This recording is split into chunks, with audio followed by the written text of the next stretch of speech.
आज हम आपको ऐसे एक युवा की कहानी बताने जाएंगे जिसने शुरुआत तो अपने पढ़ाई जो कह सकते हैं कि इंजीनियरिंग से की, पर लेकिन जो उसने काम किया वह एक स्वरोजगार के तौर पर ग्रामीण इलाकों में किया।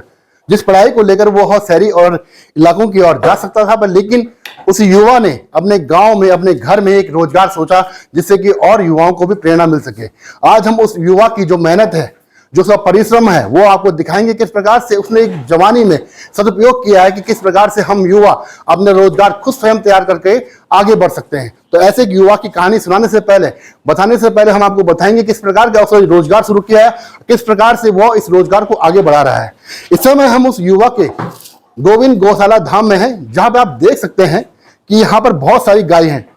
इन गाय का जो उपयोग है वह इनका दूध निकाल के आता है। इसके अलावा जो इसका गोबर है वह भी पवित्र माना जाता है, क्योंकि आप हर समय देखते होंगे पूजा पाठ में जो गाय का गोबर है, मूत्र है, मलमूत्र हम जिसको कहते हैं, वो दोनों ही काम आता है। गोबर में भी हम गोबर गणेश के रूप में पूजते हैं, तो मलमूत्र को हम अपने आप पे छिड़काव करते हैं, देवताओं पे छिड़काव करते हैं कि इसके बाद जो पवित्र धारणा होती है मनुष्य के भीतर, तो वह भी आ जाती है। तो आप देख सकते हैं कि यहाँ पर जो अजय कपवान है, इन्होंने यह जो गौशाला है कितने अच्छे तरीके से यह गौशाला तैयार की है।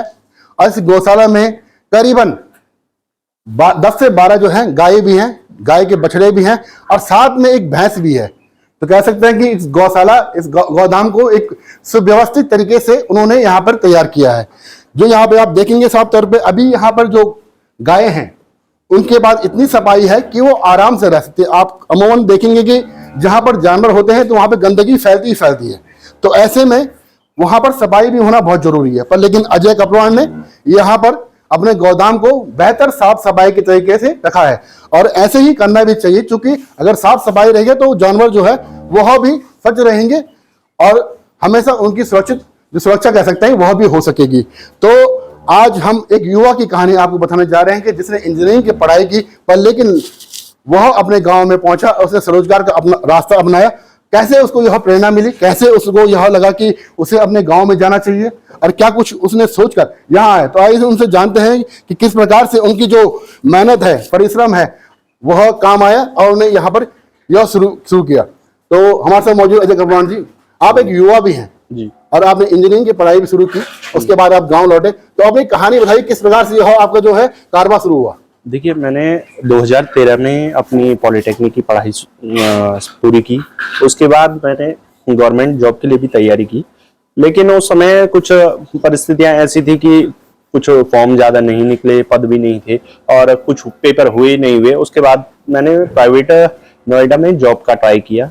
वहाँ मैंने 6 महीने एक मल्टीनेशनल कंपनी में जॉब किया, लेकिन यहाँ के माहौल में ढलने के बाद वहाँ मैं उसमें एडजस्ट नहीं कर पाया, जिसके बाद कि मुझे वापस ही अपने रुद्रप्रयाग करनी पड़ी। उसके बाद मेरा ट्राई यही था कि यहाँ पे कोई ना कोई एक अपना स्वरोजगार स्टार्ट किया जाए, लेकिन अपने पहाड़ों में समस्या ये है कि किसी भी चीज का रॉ मटेरियल जो है हमें यहाँ पर नहीं हो पाता है उपलब्ध। और दूध एक ऐसी चीज है कि जिसको हम यहाँ पे कर सकते हैं। पहाड़ में अपना 2 ही चीज है, एक पर्यटन और ऐसा एक व्यवसाय जिसमें कि यहाँ की खपत यही हो और प्रोडक्शन भी यही हो। उसमें मुझे सबसे बेस्ट यही लगा, डेयरी फार्मिंग का। और तो मैंने ये 2020 के एंड में स्टार्ट कर ली थी और आज मैं इसे रन कर रहा हूँ। कपवान जी, कह सकते हैं कि आपके जो साथ के युवा होंगे, आपके साथ पढ़ाई भी उन्होंने की होगी, तो साफ तौर पे देखते होंगे कि आपने भी जो पॉलिटेक्निक किया है, कंप्यूटर से किया है, तो आपकी भी इच्छा रहेगी शहरी क्षेत्र में जाऊं, वहां पे रोजगार करूं, अपने दोस्तों के साथ रहूं, यहाँ पे एक बड़ा नाम जिसे कह सकते हैं वो कर सकूं। तो क्या सोच के आपने यहाँ किया? देखिए सर, कोई भी हो इंसान है, अगर मैं यहाँ रहूंगा तो मेरी कहीं ना कहीं चाह रहेगी कि मैं किसी बड़े शहर में रहूं, एक किसी जॉब में रहूं और वो ट्राई करूं। लेकिन अगर आप इसी चीज को किसी युवा को से पूछो जो एक मल्टीनेशनल कंपनी में हो या दिल्ली में हो या नोएडा या बेंगलोर में हो, और उसे पूछे कि वो पहाड़ में रहना चाहता है कि नहीं चाहता है, देखिए जब पहाड़ आपसे छूटता है उसके बाद ही आपको इसकी अहमियत पता चलती है। भले ही आप यहाँ पैसे कम कमाओ, लेकिन आप एक ऐसे वातावरण में रह रहे हो जो आपके लिए, आपकी सेहत के लिए भी, आपके परिवार के, आप अपने परिवार के पास हो, आपकी सेहत के लिए अच्छा है और आप खुश हो। ये एक बेसिक नीड है, वरना अगर कोई भी कितना भी पैसा दे वो कभी पूरा नहीं हो सकता है। और जो मल्टीनेशनल कंपनियों के लिए हम नीचे दौड़ रहे हैं, फिर आपको भी पता है कि क्या हाल होते हैं वहां, कितना आपको रेंट देना पड़ता है, कितने आपने अपने स्वास्थ्य के लिए खर्चा करना पड़ता है, और कुछ कुल मिला के आप अपने स्वास्थ्य के लिए तो वो हानिकारक ले ही रहे हो।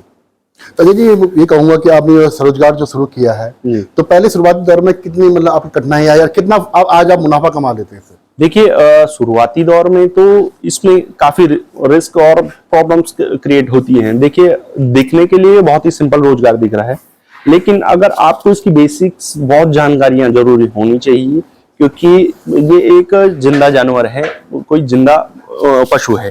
अगर आप किसी और स्वरोजगार की या किसी की बात करें, अगर मशीन लगाते हैं, देखिए मशीन में फॉल्ट आता है तो आप 2 दिन तक 4 दिन तक उन्हें बंद रख सकते हैं, और क्या है उसका नाम, किसी को मैकेनिक बुला दिया तो ज्यादा क्या है कि अगर नहीं हुआ तो चलो बंद कर दो।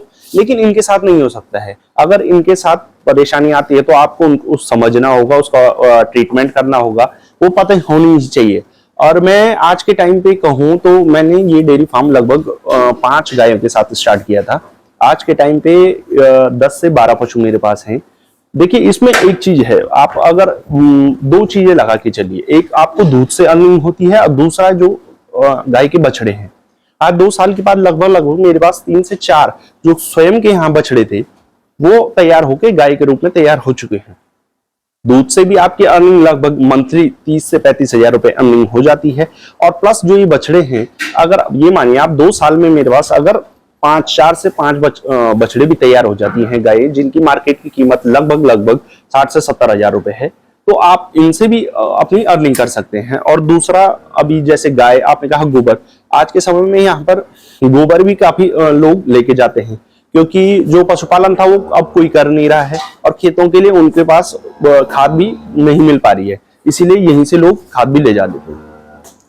और जो मलमूत्र होता है वो तो काम आता है। जी जी जी, लोग यहाँ उसकी भी डिमांड काफी रहती है। जी सर, बिल्कुल। तो मैं आपसे कहूंगा कि आप एक युवाओं के प्रेरणा स्रोत हैं, आप शहरी इलाका छोड़ के यहाँ पहुंचे हैं, जी। तो अन्य युवाओं को भी एक प्रेरणा दीजिए कि किस प्रकार से वो इसको शुरू करें और क्या कुछ इसमें आप आगे बेहतर कर सकते हैं। देखिए, मैं युवाओं से यही कहना चाहता हूँ कि जैसे रुद्रप्रयाग का हमारा वो है जिला है, हमारे जिले में स्वरोजगार के नाम पे लगभग एक क्या इसका नाम पर्यटन के नाम पे केदारनाथ यात्रा है, लेकिन वो हर गांव और हर व्यक्ति उसको कवर नहीं कर सकता है, क्योंकि वहां भी सीमित लोग रह सकते हैं। देखिए, स्वरोजगार कोई भी हो, आपको स्टार्ट करने का एक ट्राई जरूर करना चाहिए।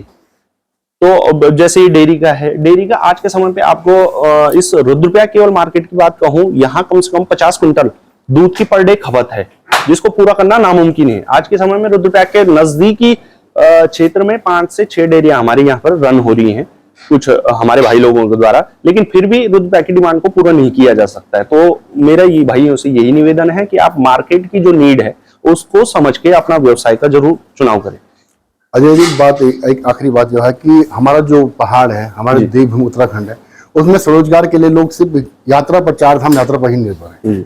आप देखते हैं कि आपके युवा आज ये डेट में 6 महीने की जो यात्रा होती है, 6 महीने की यात्रा में जाते हैं, चाहे घोड़ा खच्चर की बात हो, चाहे फिर डंडे कंडे की बात हो, चाहे अन्य हो, होटल से व्यवसाय हो। तो आप उनको क्या यह संदेश देने की कोशिश करेंगे कि 1 साल का बेहतर से बेहतर रोजगार ढूंढिए, वहां पे ज्यादा मेहनत लगती है, 6 महीने के भीतर यात्रा ज्यादा होती है, तो एक ऐसा एक प्लेटफॉर्म बनाइए कि जिससे वो आगे बढ़ सके। अगर डेयरी के क्षेत्र में अन्य अगर आपके माइंड में कुछ है कि इसके अलावा कुछ हो सकता है इस पहाड़ में, तो आप उनको एक जानकारी दे सकते हैं। देखिए, जैसे कि आपने कहा केदार यात्रा, अब केदार यात्रा हमारी इतनी हाईलाइट हो चुकी है सर कि केवल रुद्रप्रयाग और एक उत्तराखंड का युवा ही नहीं, यहाँ बाहर से भी अपने पूरे देश से इतने लोग आ रहे हैं कि वहां कंपटीशन करना बहुत टफ हो चुका है, क्योंकि वहां पैसे का खेल है और हम लोग उस खेल में नहीं पड़ सकते हैं।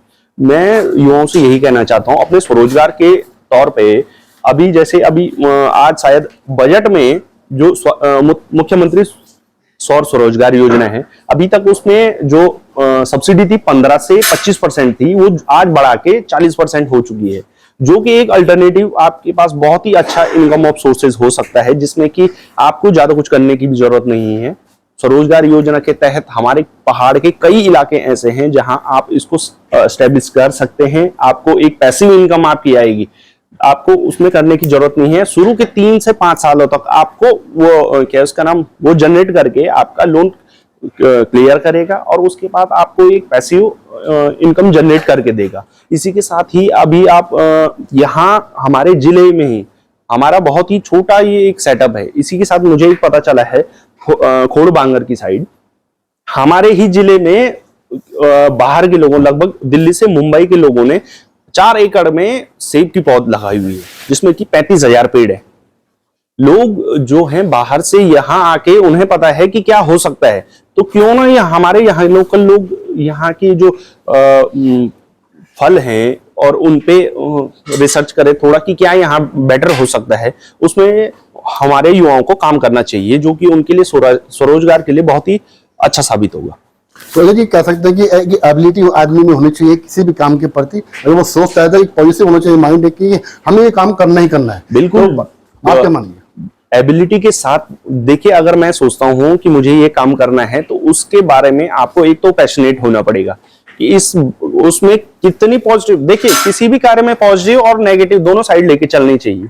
अगर आप उसमें डीप उसका स्टडी करोगे तो ही जाके आप सक्सेस के रास्ते पे आ सकते हो, क्योंकि केवल किसी भी साइड की पॉजिटिव देखना कि अगर इतना इनकम होगी ये सब, वो नहीं, दोनों चीजें देख के ही आपको उसको काम को करना चाहिए। तो अगले सवाल ये पूछ लेते हैं आपसे कि सरकार की ओर से कोई मदद मिली हुई आपको? जी हाँ, सरकार की ओर से मैंने डेयरी डिपार्टमेंट से ये डेयरी स्टार्ट की थी। उस टाइम में लगभग 50% का मुझे इसमें अनुदान मिला था, और साथ ही पशुपालन विभाग और डेयरी विभाग का मुझे हमेशा यहाँ पे सपोर्ट मिलता रहता है। तो बहुत बहुत धन्यवाद। ये थे हमारे साथ अजय कपड़वाणी जी, जो युवा पीढ़ी के लिए एक नसीहत भी है, एक प्रेरणा है उनके लिए कि आप भी अपने गांव में आकर छोटा सा एक रोजगार शुरू करके बड़ी कामयाबी हासिल कर सकते हैं।